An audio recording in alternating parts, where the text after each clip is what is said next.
Well, the Milwaukee Bucks are just one win away from their first 50-win season since 2000-2001. They tip off tonight against the Charlotte Hornets at 9. With that, let's welcome in Matt Velazquez, who covers the team with the best record in the NBA for the Milwaukee Journal Centinel.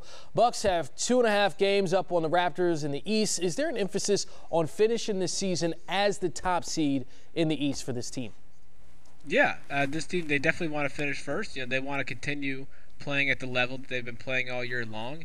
Obviously, home court in the playoffs would come with that. But I think more than anything, they're just a really competitive bunch. They don't like losing. They don't like losing multiple games in a row. They don't like losing to the same team. They're really, kind of self-motivated in that sense. And so if they can continue playing the way they've played and staying at the top of the league, obviously that's where they want to stay.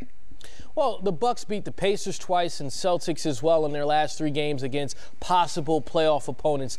What does their ability to beat some of the top contenders in the East tell you about their chances to advance in the playoffs? It's funny. I asked a couple of the guys in the locker room about that just the other day, and Chris Middleton, Giannis Antetokounmpo, they're like, "Hey, that's good.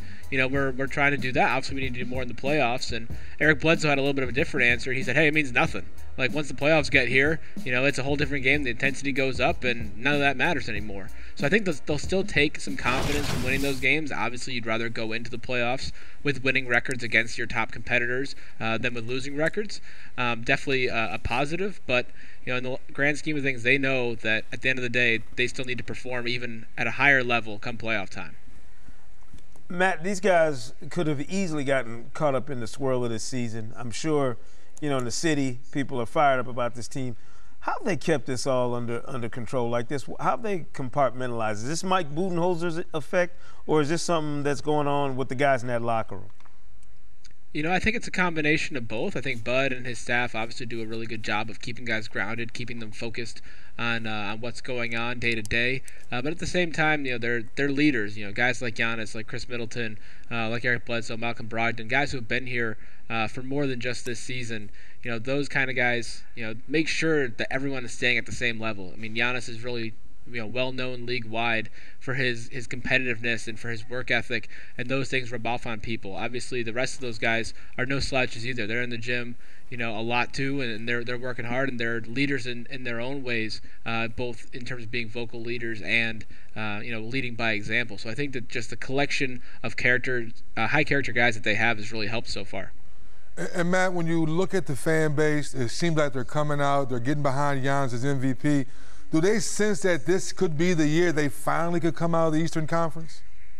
Yeah, I think that the fan base is really rallying behind this team. I think they see potential and they see hope for their best team since that 2001 year when they almost made it to the finals. I think there's still, though, a large or decent-sized segment of the fan base that is still a little hurt. The Bucks haven't made it out of the first round since 2001. They've seen teams that have given them hope before, and they've gotten burned. So they're a little slow to fully latch on. They hope, but they can't believe if you can kind of make the difference between the two. And I think everybody around Milwaukee is just excited for the playoffs to get going to see what this team can do. Matt Velazquez, rocking your Bucks green tonight. We see you. We appreciate you. Thank you. All right. Thanks. Have a good one.